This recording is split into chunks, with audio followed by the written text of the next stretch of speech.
Hi, I'm David Bryan from Bon Jovi. How you doing today? Fine. What we're going to do in this video is learn how to play keyboards in a rock and roll band, which is going to involve a little bit of technique, a little bit of how to fit in keyboards with guitar, not to fight each other, to complement each other, which Richie and myself try to do. We try.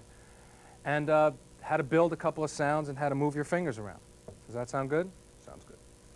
Okay, first of all, let's explain the rig, okay? How I use everything, my main keyboard is a KX88, which is a MIDI controller and controls a lot of other slaves. And also I have a DX72, which is another controller. Down here, we have the old CP80 piano to get a good piano sound.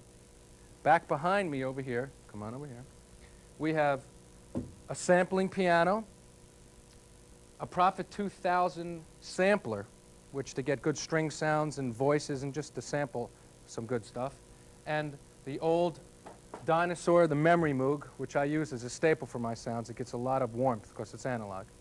Over here, we have the slaves.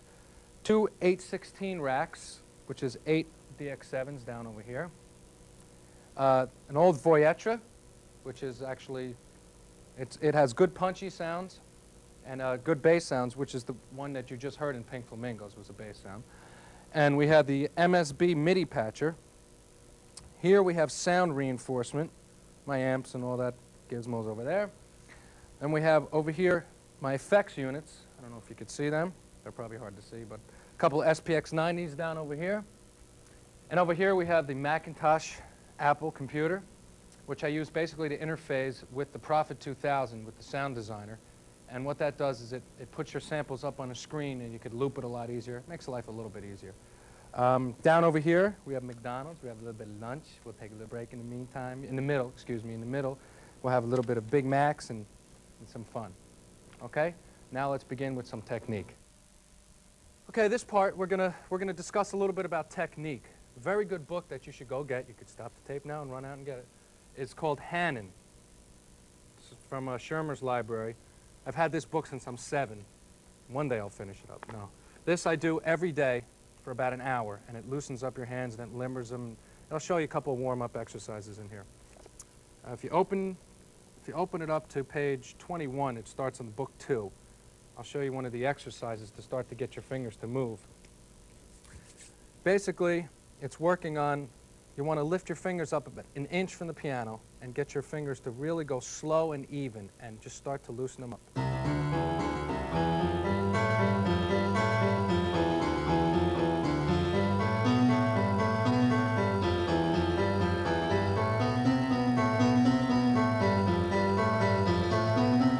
And notice how I'm just going very slow and very even and lifting your fingers up as about an inch off of the notes, because that really helps to loosen it up. And the slower you go and the more even, the better it'll be. Because then when you start to build speed, you have evenness.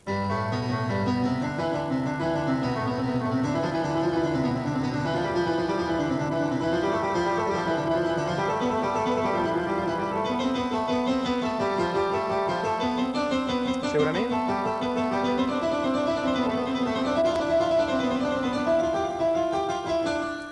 And in the book, it shows you which fingers it's working on. Like when you go to the second one, it works on 3, 4, 5 on both your fingers. Both your fingers, nice. Both your hands.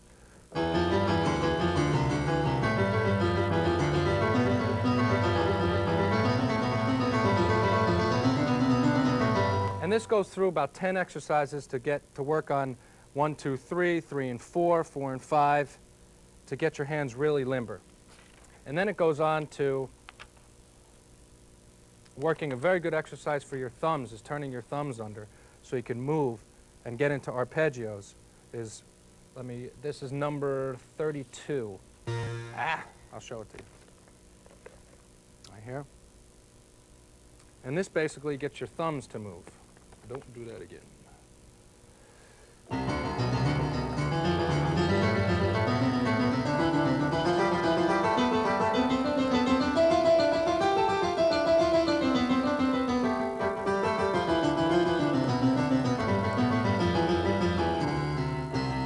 And then it works 1, So you notice how your thumb is going under and over, under and over.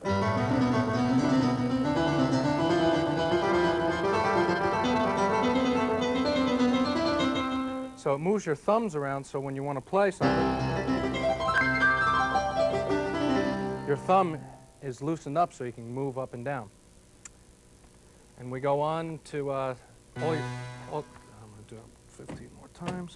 Okay, we won't do that anymore. Now with your scales, it's basics, majors and minor scales. There's a couple of good ones to loosen up your hands just in C. And just moving up the scale with C, D, E, F, G, A, B, C, and just running your hands up and down just to get them all loose, because this is just to loosen up your hands. We started at G.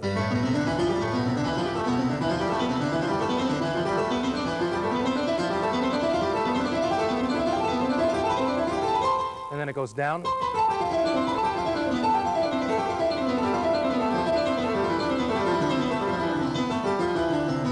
And you want to do it slow and even, working your way up to being fast. This is also good. It has contrary motion.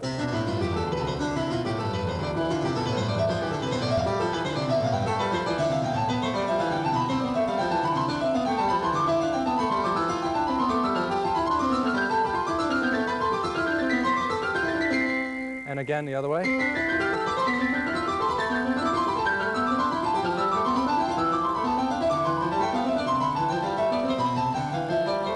And it's better still to go slow. I know I'm going a little fast, but to go slow and to lift your fingers high.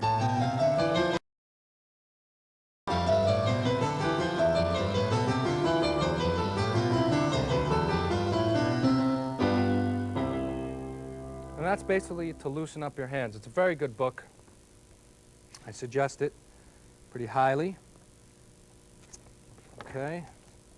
It also has good octave exercises to loosen up your wrists, to play that good Jerry Lee Lewis. And that's basically just taking the scales and just moving your hands in octaves. And you want to do this very slow and up and down. And the more you exaggerate it, the more that you're going to loosen up and be able to do it faster.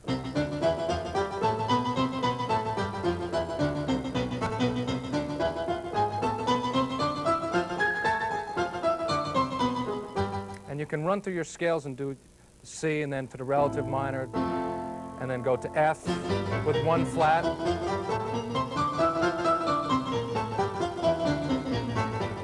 Then to its relative minor, D minor. And you want to exaggerate your hands so it really loosens up those wrists. I know this stuff is a little bit on the boring side, but it's something that just has to be done because it just makes your fingers move. I've been doing it since I'm 7, and my fingers are moving, but if I don't do this every day, then they start to slow up a little bit. So you got to grin and bear it with this kind of stuff. Let's get back into chromatic scales, just so you can move more freely all around. So then I'll show you how we can relate it to songs once you get your fingers moving, but let's still stick with this. Okay, in the chromatics, the fingerings are in here. Starting with your right hand, you're going to go 1 and 3, and your second finger is going to land on the C and the F. So you have 2, 3, 1, 3, 1, 2, C, F, C, F, C. Now your left hand, still with 1 and 3, your second finger is going to land on E and B. So you have 1, 3, 1, 3, E, B, E, B, E, B, and when you put them together,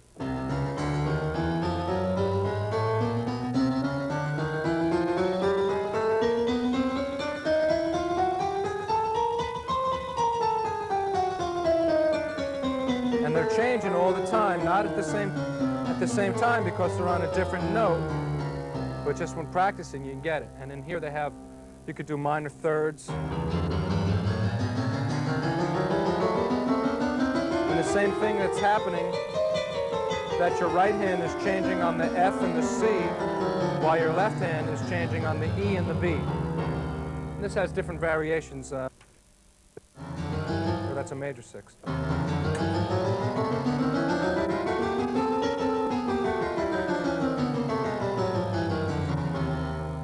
which still keeps your fingers moving around. Now, a very important part is arpeggios. And this is, your right hand is one, in the C arpeggio, it goes 1, 2, 3, and your thumb has to come under. I don't know if you can see this over here, but your thumb has to come under while the 3 is still held down. That's why those thumb exercises are important. 2, 3, 1.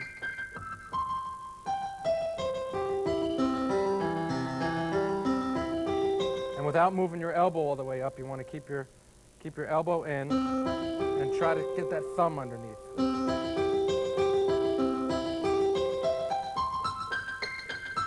And same.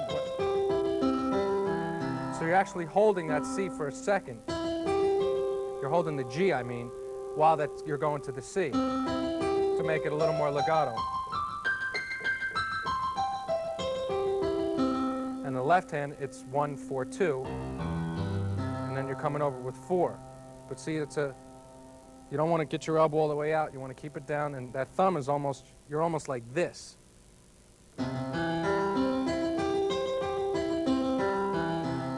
And again, lifting them high, slow. And then go down to the relative minor.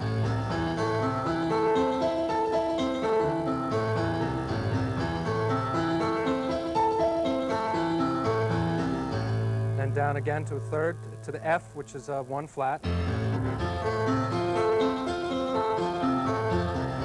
And then to the relative minor, and you go through the keys like that. That basically is to get your hands to start moving around, because even with the scales and everything, your thumbs are so important because that's what links you to the next place. Otherwise, you run out of hands, you run out.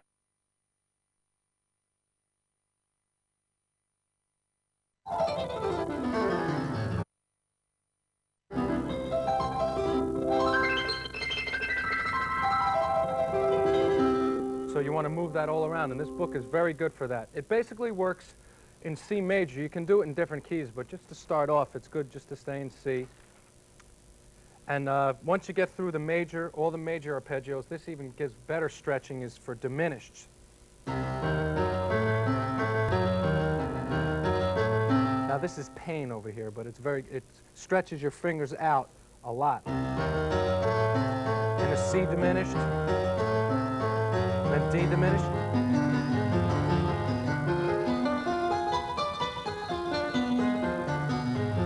And then to the E diminished.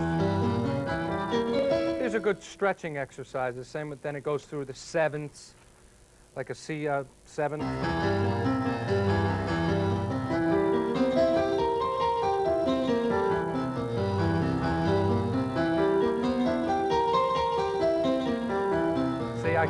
I can flub a little bit in there because it's just, if you flub like that, you want to go even slower.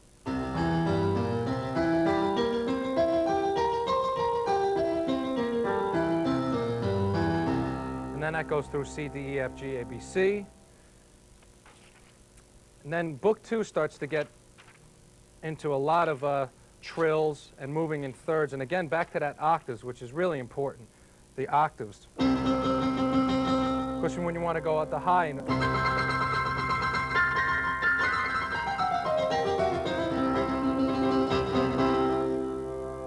Now let's get into a little bit of rock and roll scales. One thing that's always used in rock and roll is a pentatonic scale. Like if you look at a D minor 7th, let's say, you have D, F, A, minor 7th, C, and D. And now you can come down and, using those notes,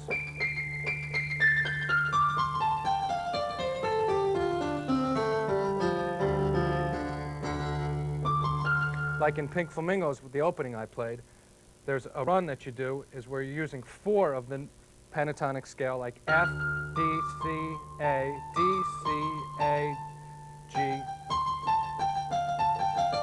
and so on. You're just breaking that scale up and using 4s. And the fingering on that is, it's 5, 3, 2, 1, 4, 2, 1, 4, 3, 2, 1, 4, 3, 2, 1. Nah.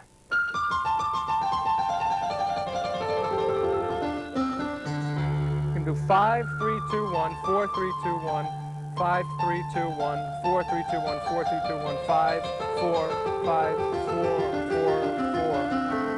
4. If you remember at the beginning, it starts.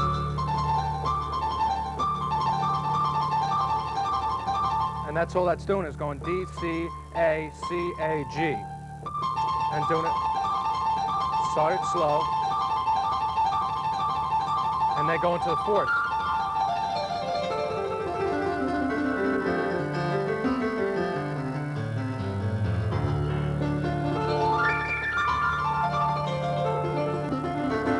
And in that run right there, we're just still hovering around all those notes. It's those 6 notes. The D, the F, the G, the A, the C, and the D. And another thing in rock and roll is on the 5th, you want to slide up and down to the 5th to the 7th.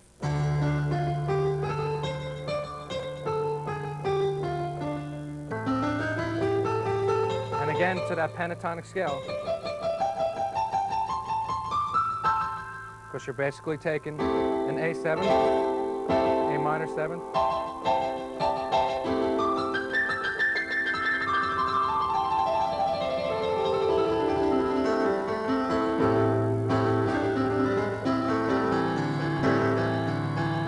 So those 2 scales are very helpful in rock and roll, is the pentatonics and sliding around the 5ths. Now a good thing is the 9ths and the 2nds is also, like in Wanted, it gives a more of a country vibe. Like in Wanted, the beginning is just basic.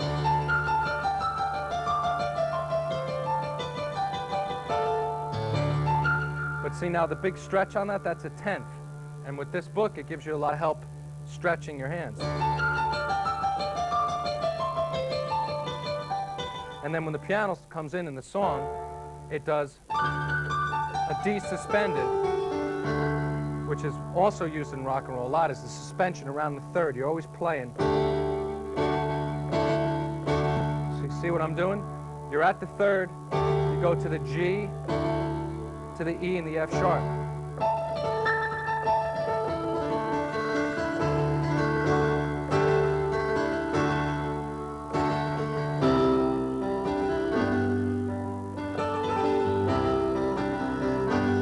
See, when I'm going to that G, then I'm playing with the 3rd again.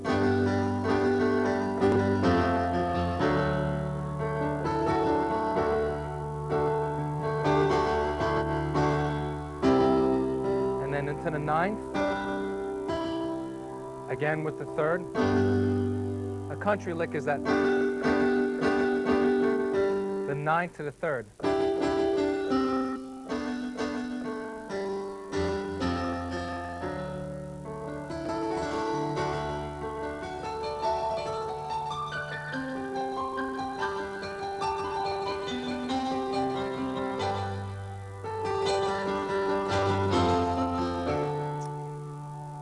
And those arpeggios are getting you to move all around. Now, what I'm doing with my left hand is doing just rhythmic, a lot of rhythm in here, and moving all around within the chords, suspending it, moving with the 6ths and the 9ths and the 3rds. Let me show you again.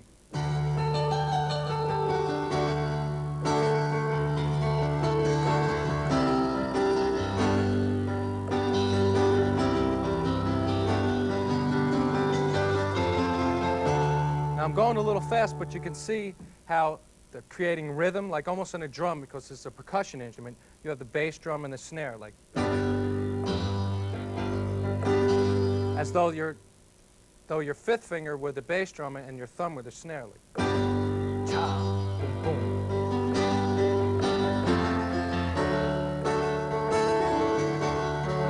Again to the arpeggio. There's that country lick. And you're using that, almost all of the country licks right there are using in the 5th position. You have the 5th on the bottom. So you have D, G, B. And in the C you would have G, C, E.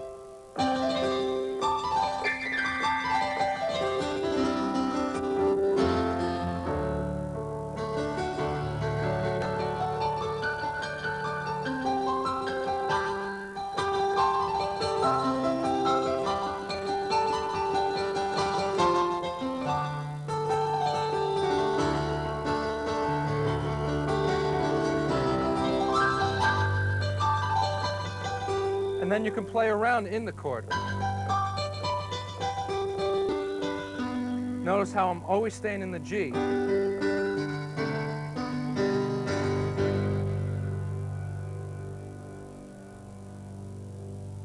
So even when you get into the minor keys, which that is, now you can combine the two.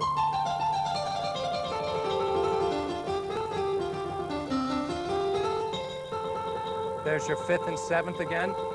Slide in that 5th.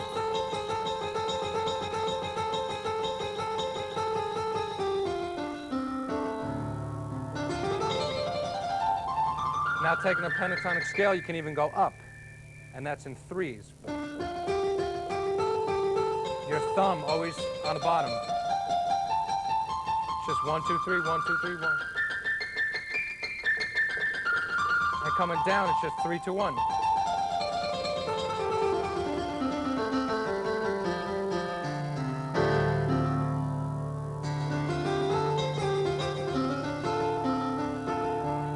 And also the piano techniques, like in Never Say Goodbye, is the same thing.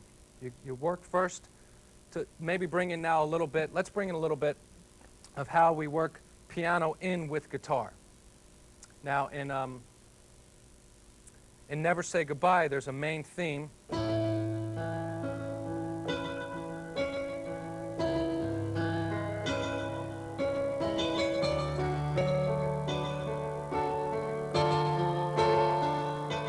Which Richie and I are playing at the same time.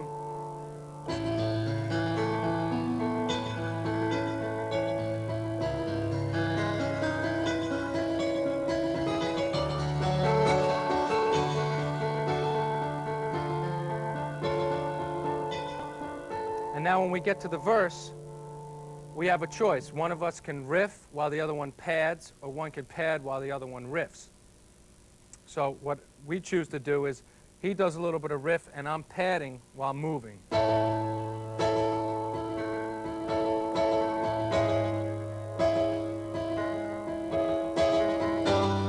just playing a rhythm.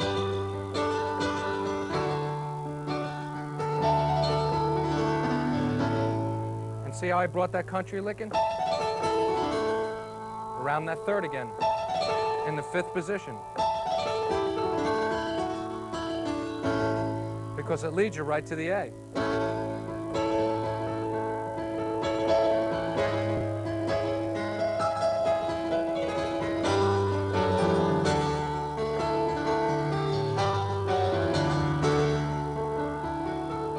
And then into the chorus again, where we both are doing the main theme.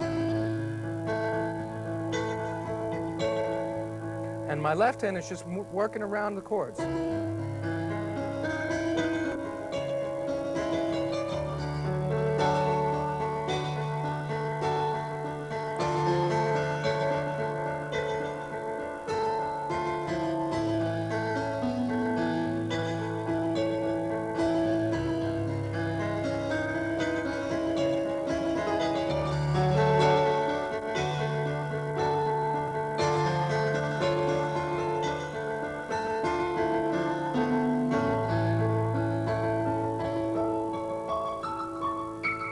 And that's a nice way to end things, is with the riff, is just doing your arpeggios, practicing them in 3rds.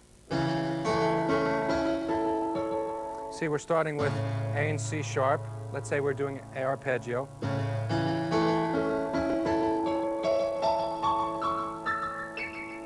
And ending it that way, which is always nice.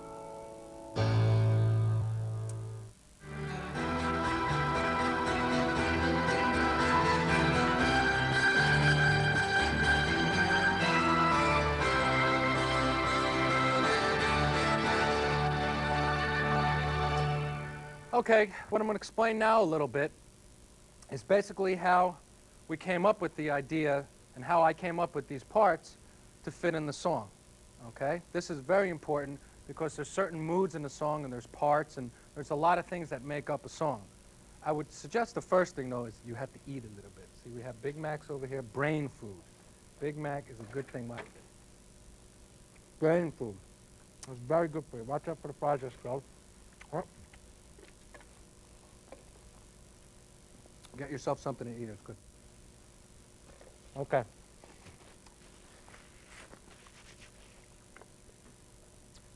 Now we have the brain going. Everything's cooking good.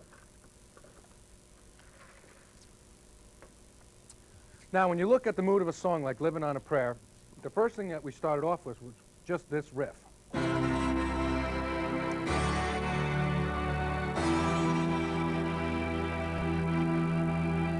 Which is a basic C, D, E minor. And then I came up with this part.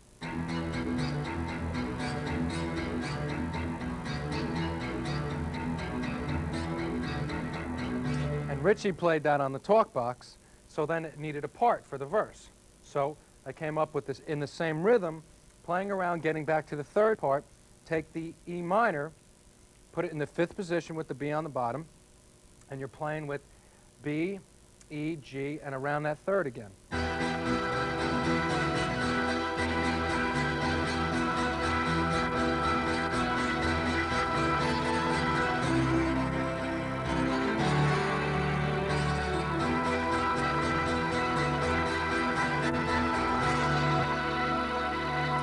And now the sound has a lot to do with it too. In this, I'm using the DX7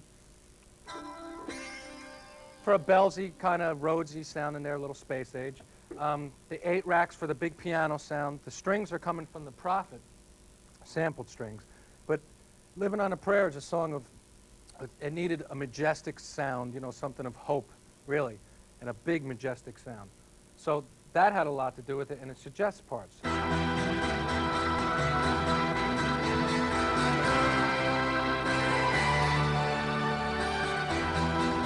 And don't forget the Moog to add a little warmth in there. Goes. Hear the difference? Now we put in the Moog. It rounds it out a little.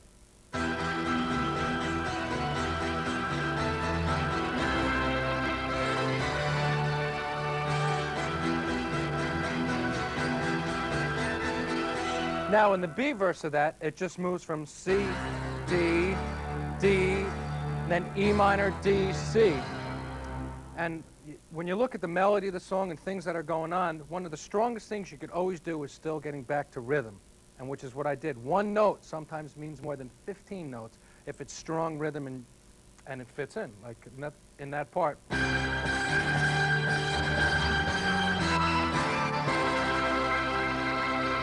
Which is just a really strong part, and it's actually following Tico's when he's hitting the bell on his ride cymbal. Because again, this is a percussion instrument, and it's very good to follow your drummer. Because he's hitting that bell, and it just it reinstates the beat. And now coming down to the E, D, C, we do something which you're not supposed to do in the classical way, is just moving in fifths. One thing when you do play with a guitar player is you really want to stay away from those thirds when you're talking about minors, even majors. But in the minor keys, you really want to stay away from the thirds because then it really fights. It's a much stronger.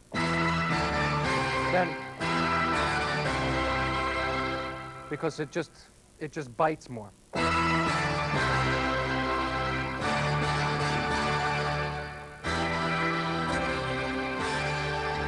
And now in the chorus, what I did was just a lot of cluster chords, just adding a ninth in, and using the suspensions a lot, that suspend third.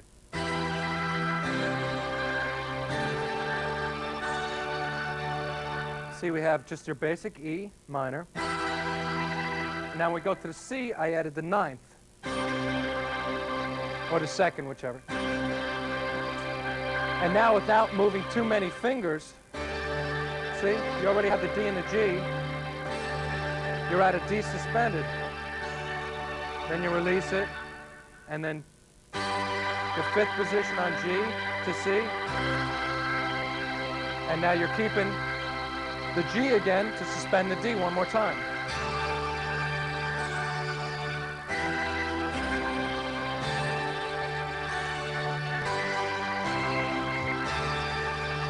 And putting it in the rhythm for which the drums are following the hits.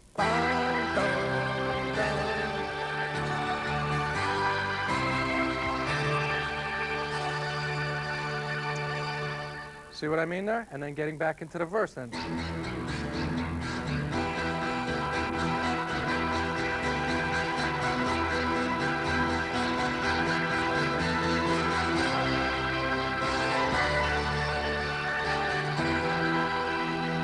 And now, to get back more with the suspensions and the cluster chords in the chorus, the intro of the song has a lot of just tension, because that builds when you're and wants to go somewhere.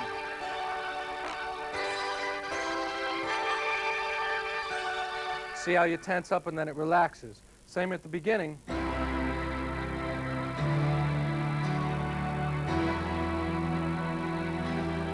See, I'm just doing a basic C, D, E, but to make it interesting is you're using a lot of the tension.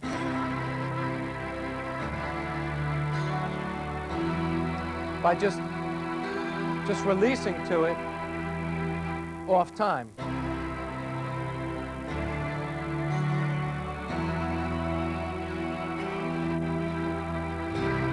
C and then the D.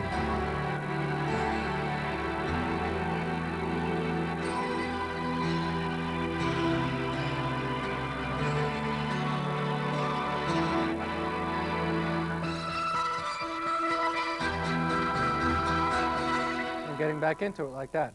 Now, the other way of in the verse is either the keyboard is padding while the guitar is doing a line, or the guitar is padding while the keyboard is doing a line. And while in the streets, there's the riff, the chorus riff, and that goes.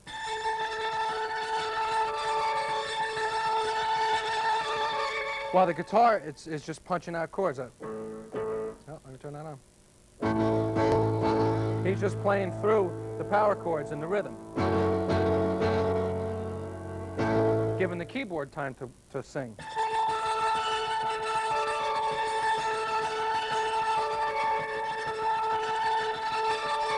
And now how I came up with that riff is you want to come up with like a little song, an actual song within a song, something that's memorable and keeps repeating itself, and it's simple. In that, I'm just using A around the sixth and using rhythm.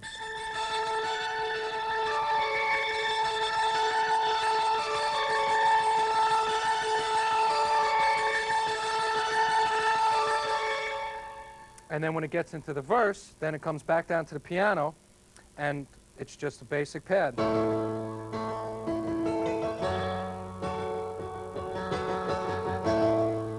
Just A to the F sharp minor. And now in the B section,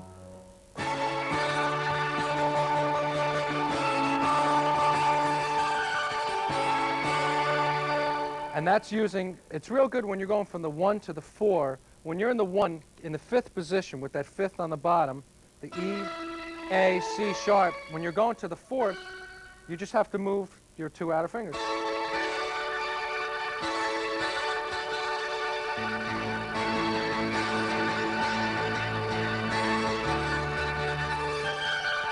And that other riff that I threw in there is playing with the D in the 5th position and suspending the 3rd again. See, those suspensions keep coming back.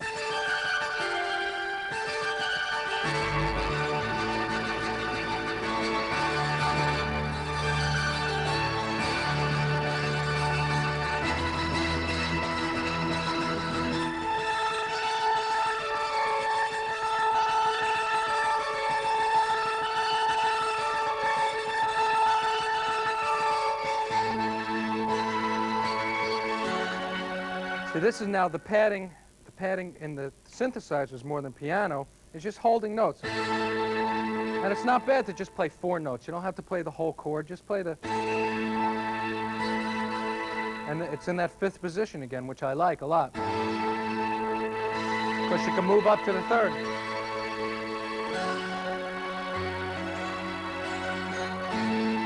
See what I'm doing is moving to the 3rd.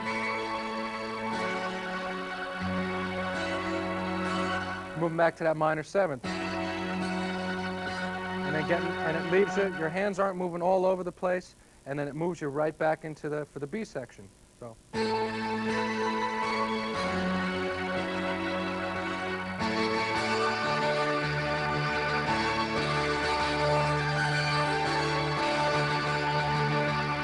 then a rhythmic thing, which the whole band is doing.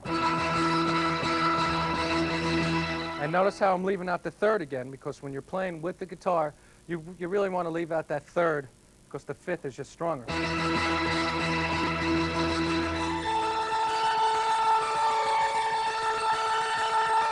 And it keeps going into that repeated part of the chorus. That riff just keeps coming around and around and around, and it sinks into the head, which is what you want to come up with. A simple part that keeps coming in and in.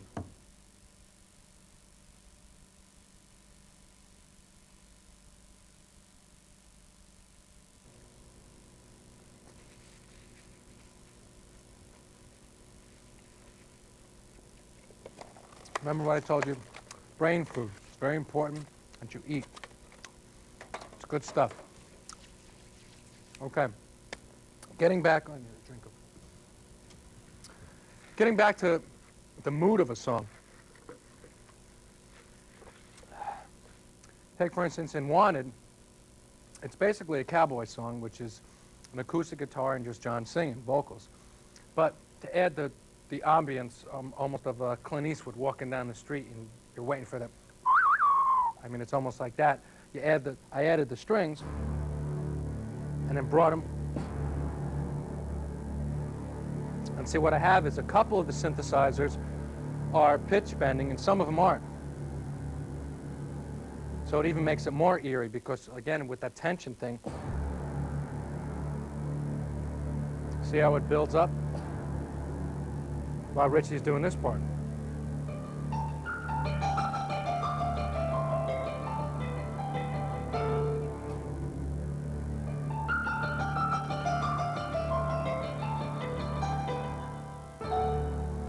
And then when it comes into the verse, with this, how Richie and I work together is he's playing basic rhythm on the guitar and I'm playing basic rhythm on the keyboards. Well, actually, when he first comes in, one of the a good thing to do is actually not play. That's what Richie's just playing it, and I'm not playing at all until the second verse comes in. Well, the second half of the first verse comes in with that run, which again is around the suspended third.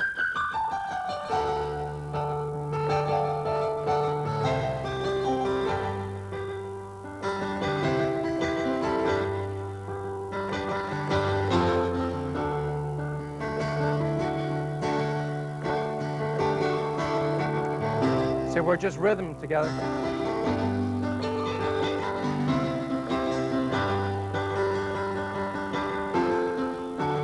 And now, in the B verse, I'm going back to the strings.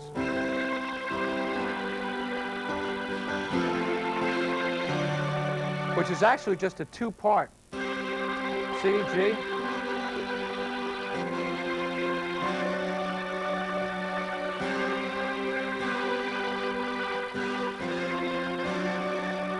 Which works in a way because when you're dealing with strings, a two-part, as opposed to playing all the chords, it seems to work a little better.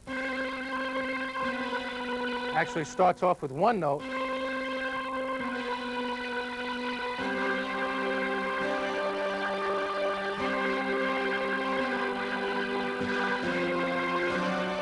And there I'm trying to hold through the G through all the chords, which is pretty neat because you're holding one note through all of them. It's suspending through all of them.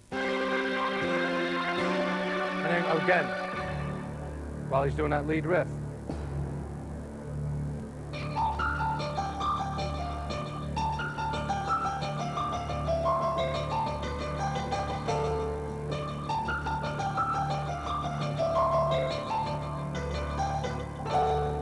And then when it goes into guitar solo, then you can open up a little more.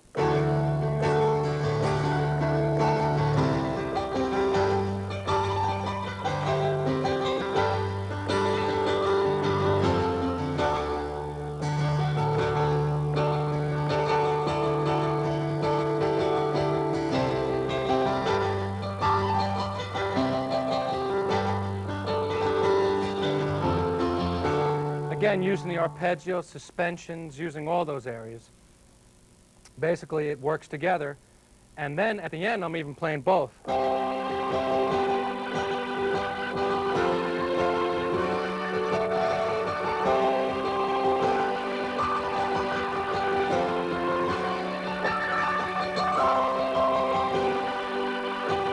and staying really simple on the left, just playing pads almost, while your right hand is moving all around.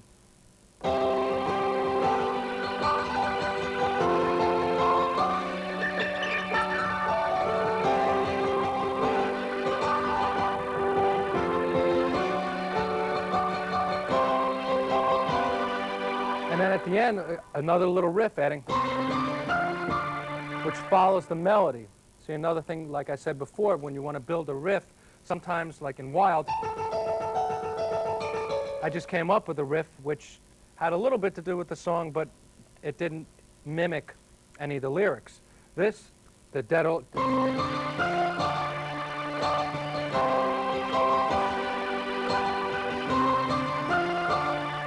And then it follows through.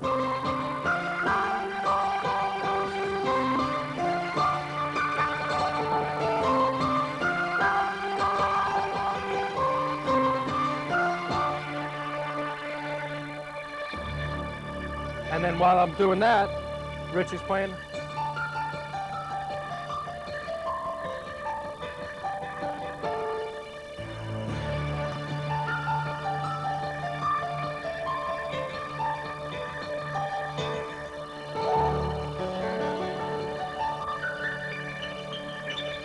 And in case you're wondering how I'm keeping that to sustain, through the KX88, I have a sustain pedal, which is making that hold while I'm showing you what the other parts are playing. Of course, I can't play both at the same time. I try, but I only can play one. Okay, so we talked about technique, getting back to Hannon. We talked about how to move your fingers around, and this is it's just classical, as it's not rock and roll, but it's moving your fingers around and getting them to warm up and do what you want to do, because once you have the tools, then your mind you're just telling your fingers can do anything that your mind thinks of, hopefully. That's why you practice, practice, practice, practice. And it's a little bit on the boring side, but it's something that you just need the discipline of practicing it. And then once you get through to that, then we discussed the rock and roll, just basic boogie-woogie stuff, but you're still sliding that third, sliding that fifth, staying with the seventh, just your basic Jerry Lee Lewis.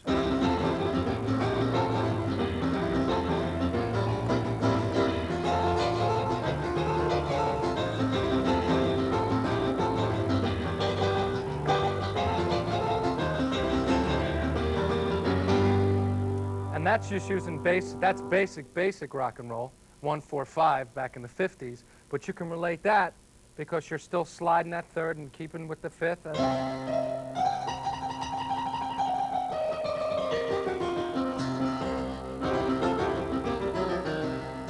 See, you're always, that's a big riff. And the left hand can work because of doing so many of the,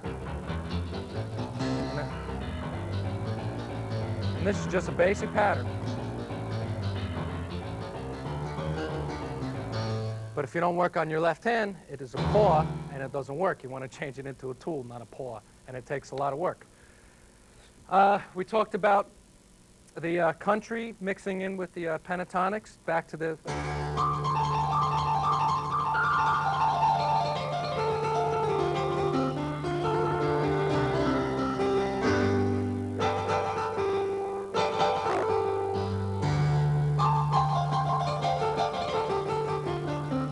Still using those same 1, 2, 3, 4, 5, 6 notes. And just changing in rhythm.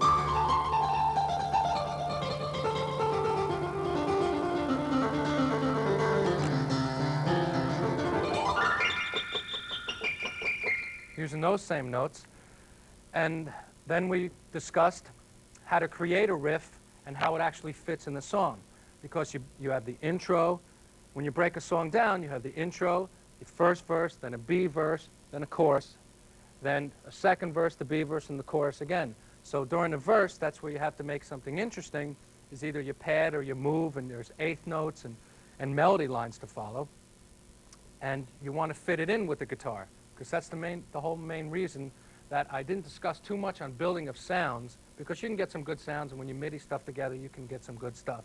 But what you want to do is fit those sounds in and make them work. That's the really important part, is the holes. Create between a guitar player and a keyboard player, is to create the holes. Do something, then two beats later, leave that hole for the guitar so you can come back in and it's a repeating riff, which is more of a, when you want to get into building songs, that's very important. That's very important. And the mood of it is the sounds. So what else did we discuss? We discussed eating, which was the fun part of this thing. So basically, that's about it. You just want to practice, get your scales down, get your fundamentals, then get your rock and roll fundamentals down, then learn and listen to the record and see how I come up with those ideas and where they're based from, because they usually follow melody lines and they follow stuff. And believe me, it didn't come easy. It was a lot of work, where Richie and I just sat down and we discussed how the guitar and the keyboards fit with each other. And once you work that out, then keyboards are not just a lounge act playing feelings, but it works in a rock and roll situation. You don't have to bang harder to be heard, because you're putting in a part which means something, which is going to be heard. So on that note, I'm going to leave you with a little bit of Wanted piano.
Practice, practice, practice.